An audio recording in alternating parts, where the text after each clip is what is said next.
Hello दोस्तों, नमस्कार। University योद्धा में स्वागत है। मैं रोशन मुजफ्फरपुर से। आज हम लेकर आ चुके हैं value added course BSc constitutions value and fundamental duties की, जो बीए, बीएससी, बीकॉम के सेकेंड सेमेस्टर छात्रों के लिए महत्वपूर्ण क्लासेस है। तो ये वीडियो लास्ट तक आप जरूर देखिएगा, क्योंकि इसमें हम बात करेंगे शॉर्ट क्वेश्चन, ऑब्जेक्टिव क्वेश्चन के जो है पूरे जो है सोल्यूशन के बारे में बात करेंगे। अगर अभी हमारे चैनल पे पहली बार आए तो चैनल सब्सक्राइब करें, या फेसबुक पेज पे देख रहे हैं तो हमारे पेज को फॉलो करें, क्योंकि यूनिवर्सिटी होता देता है फास्ट अपडेट और फ्री क्लासेस और फ्री नोट्स। तो चलिए आज का जो सेशन है उसको हम शुरू करते हैं। आपका जो पहला क्वेश्चन आज का है, संविधान सभा में उद्देश्य प्रस्ताव किसने प्रस्तुत किया था? तो इसका सही आंसर क्या होगा? पंडित जवाहरलाल नेहरू के द्वारा जो है संविधान सभा में सर्वप्रथम जो है उद्देश्य को प्रस्ताव किया गया था। दूसरा क्वेश्चन है, भारतीय संविधान के निर्माण में कितना समय लगा था? तो भारतीय संविधान के निर्माण करने में 2 वर्ष 11 माह और 18 दिन का लगा था। प्रस्तावना में समाजवादी, धर्मनिरपेक्ष और अखंडता शब्द किस संशोधन के द्वारा जोड़े गए हैं? तो ये जोड़े गए हैं 42वें संविधान संशोधन 1976 के द्वारा। प्रस्तावना, समाजवाद, धर्मनिरपेक्ष और अखंडता का जो है संशोधन को जो है जोड़ा गया है। आगे चलिए, आगे हम डिस्कशन करते हैं। नेक्स्ट क्वेश्चन, आपका चौथा क्वेश्चन है, बुनियादी ढांचा सिद्धांत किस मामले में प्रतिपादित किया गया था?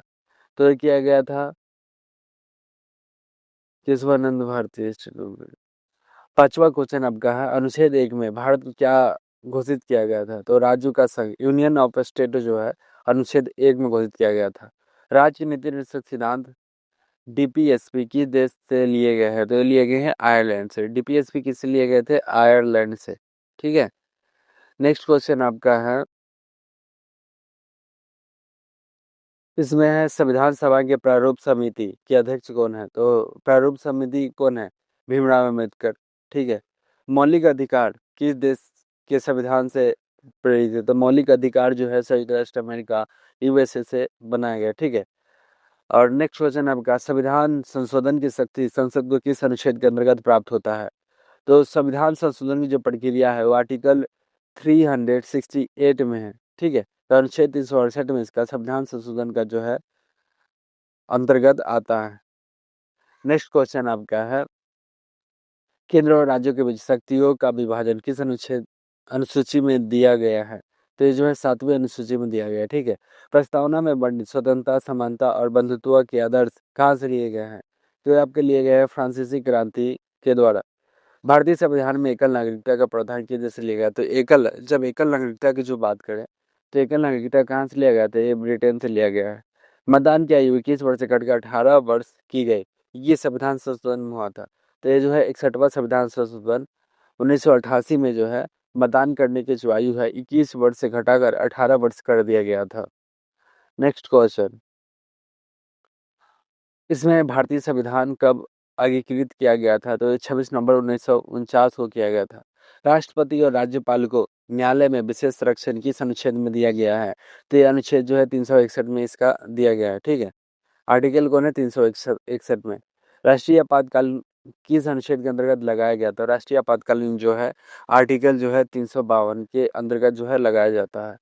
न्यायपालिका को कार्यपालिका को अलग करने का प्रावधान जो किस अनुच्छेद में रखा गया? तो अनुच्छेद जो है 50 में जो है इसका जो है रखा गया है। ठीक है। आगे क्वेश्चन समझिए। अब आगे हम बात करेंगे भारतीय न्यायपालिका की प्रकृति कैसी होगी? तो एकल नागरिकता होगी। ठीक है। गोलकनाथ मामले के प्रभाव को समाप्त करने हेतु कौन कौन से संशोधन पारित किए गए थे? तो इसमें किया गया था 24वां, 25वां, 26वां और 29वां संविधान संशोधन जो है किया गया था। संविधान सभा की जो है पहली बैठक कब हुई थी? तो संविधान सभा की जो पहली बैठक है वो 9 दिसंबर 1946 को हुई थी। तो जो है आपका ये बेस जो है ऑब्जेक्टिव क्वेश्चन को कम्प्लीट कर दिए। अब हम लोग करेंगे शॉर्ट क्वेश्चन। ठीक है। आज जो है हम आपका यूनिट 1 कम्प्लीट करेंगे। नेक्स्ट जो क्लासेस आएगी उसमें यूनिट 2 का डिस्कशन करेंगे। तो चलिए आप लोग ध्यान से लास्ट तक वीडियो जरूर देखिएगा, तभी आपको सेशन जो है समझ में आएगा। तो चलिए आपका जो है पहला जो है उसको हम डिस्कशन करेंगे। अब सबसे पहले हम बात करेंगे धर्मनिरपेक्षता का क्या है, ठीक है? तो इसको समझिए। धर्मनिरपेक्षता मूल अर्थ यही है कि राज्य और धर्म एक दूसरे से अलग रहेंगे और राज्य का कोई अपना आधिकारिक धर्म नहीं होगा। हालांकि विभिन्न समाजों में इसका लागू करने की तरीका अलग-अलग है। पश्चिमी मॉडल, पश्चिमी धर्मनिरपेक्षता, विशेषकर फ्रांसीसी मॉडल में जो है लाइसिते भी कहा जाता है। क्या कहा जाता है? धर्मनिरपेक्षता को क्या बोला जाता है? लाइसिते भी बोला जाता है। किसमें? पश्चिमी धर्मनिरपेक्षता। आगे समझते हैं। अब क्या है, राज्य और धर्म के बीच कठोर अलगाव पर बल देता है। इसमें सार्वजनिक जीवन में धर्म का कोई स्थान नहीं होता है। अमेरिका मॉडल भी राज्य के धर्म के बीच एक दीवार बनाता है, लेकिन यह लोग को जो है धार्मिक स्वतंत्रता की जोड़ी अधिक छूट जो है यहाँ देता है। अब भारतीय मॉडल सकारात्मक धर्मनिरपेक्षता, जैसे भारत के मॉडल पश्चिमी मॉडल से मौलिक रूप से भिन्न है। यह धर्मनिरपेक्षता का अर्थ है धर्म के विरोध नहीं है, बल्कि सर्वधर्म स्वभाव सभी धर्मों के प्रति समान है। जो है राजीव भार्गव जैसे विद्वान के अनुसार भारतीय धर्मनिरपेक्षता सैद्धांतिक दूरी के सिद्धांत पर काम करती है। इसका अर्थ है कि राज्य के सभी धर्म के प्रति टैक्स रहना, लेकिन जरूरत पड़ने पर वह जो है धार्मिक मामलों में सकारात्मक हस्तक्षेप कर सकता है, जैसे कि छुआछूत या तीन तलाक जैसी कुरीतियां को जो है खत्म करना। यही जो है धर्मनिरपेक्षता का जो है लागू हुआ था। अब आगे समझते हैं संवैधानिक प्रावधान, जैसे कि 42वें संविधान संशोधन 1976 के माध्यम से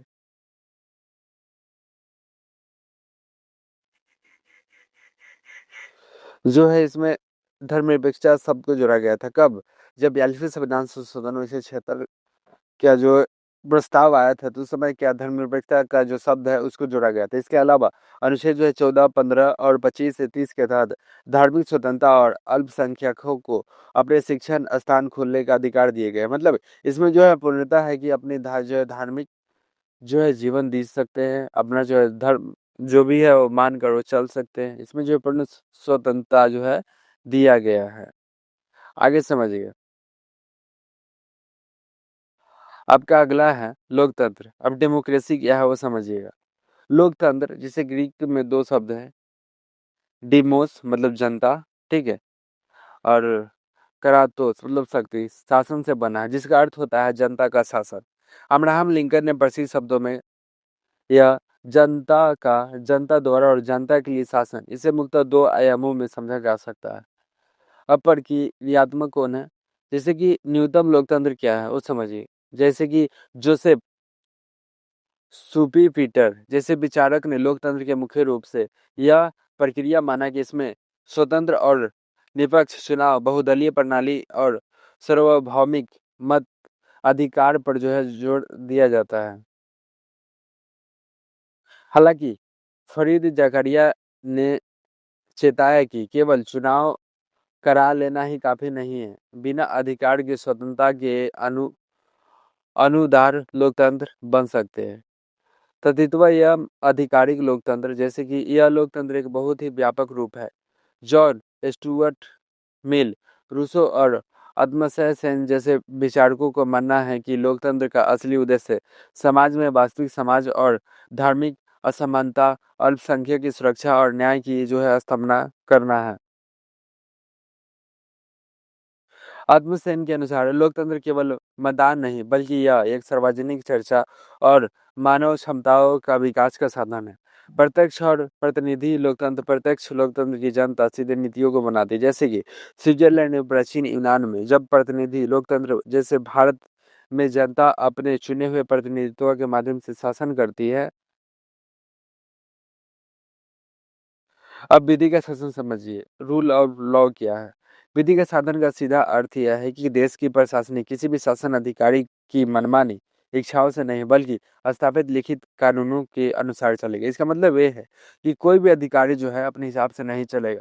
जो हमारे संविधान में जो कानून, जो हमारे लॉ, जो विधि के शासन जो बनाए गए हैं, उसके अनुसार ही सारे जो है उसमें पालन करेंगे और उसके अनुसार ही अपना जो है हर कार्य को करेंगे। ठीक है। इसका मूल मंत्र यह है कि कानून सर्वोच्च और कोई भी व्यक्ति, चाहे वो कितना भी शक्तिशाली क्यों ना हो, कानून से ऊपर नहीं होगा। संविधान के मूल ढांचा भारत के विधि का जो है शासन, संविधान की प्रस्तावना और मौलिक अधिकारों में गहराई से निहित है। ठीक है।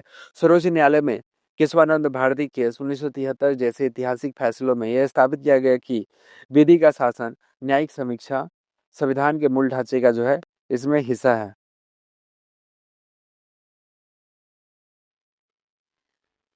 जिन्हें संसद के अनुच्छेद 368 के तहत समाप्त नहीं कर सकती है। अनुच्छेद 14 की समानता, संविधान का अनुच्छेद 14 कानून की समक्ष समानता स्थापित करती है। इसका अर्थ है कि विधायिका और कार्यपालिका कोई भी ऐसा काम नहीं कर सकती जो मनमाना हो। लोकतंत्र को जीवन रखने के लिए विधि का शासन सबसे महत्वपूर्ण सुरक्षा का कवच है। तो जो है इसमें जो है लोकतंत्र को जीवित रखने के लिए विधि का जो शासन व्यवस्था है उसको जो है रखेगी। आगे समझते हैं। आगे है इसमें जैसे कि शक्तियों का पृथकीकरण। शक्तियों का जो पृथकीकरण है वो कैसे हुआ था उसको समझिए। शक्तियों का पृथकीकरण फ्रांसीसी विचारक मोंटेस्क्यू द्वारा जो है सिद्धांत जो है जिसका उद्देश्य शक्तियों को जो है केंद्रीकरण को रोकना तथा निरंकुश से बचाना है। इसके तहत जो है राज्य की शक्तियाँ को 3 स्वतंत्र अंगों में बांटा जाता है। विधायिका कानून बनाना, कार्यपालिका जो है कानून लागू करना और न्यायपालिका जो है कानून की जो है समीक्षा करना। इसमें तीनों का 3 काम। विधायिका क्या करेगी? विधायिका जो है नए-नए जो है कानून बनाएगी। कार्यपालिका क्या होगा?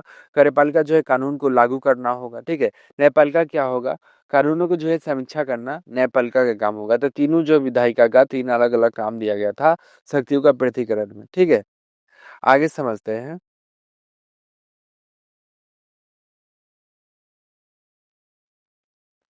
और इसमें कठोर बनाम लचीला पृथक्करण, जिससे युक्तराष्ट्र अमेरिका में सिद्धांत का कठोर मॉडल लागू है, जहाँ 3 अंगों बिल्कुल अलग है, लेकिन भारत के वेस्टमिंस्टर प्रणाली, संसदीय प्रणाली के कारण ये लचीला मॉडल बनाया गया है।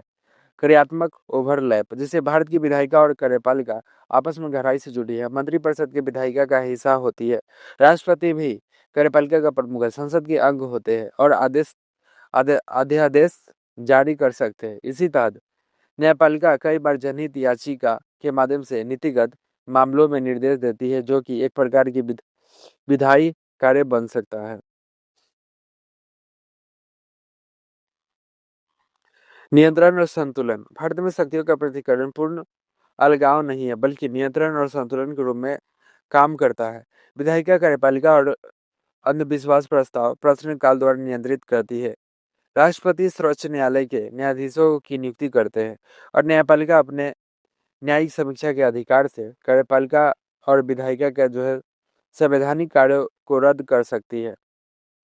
अब राम जवाया कपूर केस, जैसे 1955 में इंदिरा गांधी बनाम राज जो है नारायण केस, 1975 में सर्वोच्च न्यायालय ने स्पष्ट किया कि यद्यपि भारत में शक्तियां का जो सख्त अलगाव नहीं है, लेकिन व्यापक अर्थों में कोई भी एक दूसरे के काम में मनमाना हस्तक्षेप नहीं कर सकता है। और इसका कंक्लूजन क्या है? जो इसमें शक्तियों का पृथक्करण विधि की क्षमता कोई भी लोकतांत्रिक निरंकुश जो है बदल सकता है। वही धर्मनिरपेक्ष यही सुनिश्चित करती है कि लोकतंत्र केवल बहुसंख्यक धर्म के शासन न बनकर रह जाए, बल्कि उसमें हर नागरिक को जो है समान गरिमा, प्रतिनिधित्व मिले। ये चारों मिलकर ही भारत जैसे विशाल और विधि तो अब राष्ट्र की संवैधानिक ढांचे को जो है मजबूत बनाते हैं। तो आज का सेशन हम यहीं तक रखते हैं। आप जरूर बताएं आपका ये जो है क्लास कैसा लगा और नेक्स्ट क्लास आपको कौन सी कमेंट बॉक्स में जरूर बताएं। बहुत बहुत धन्यवाद आपका वीडियो देखने के लिए।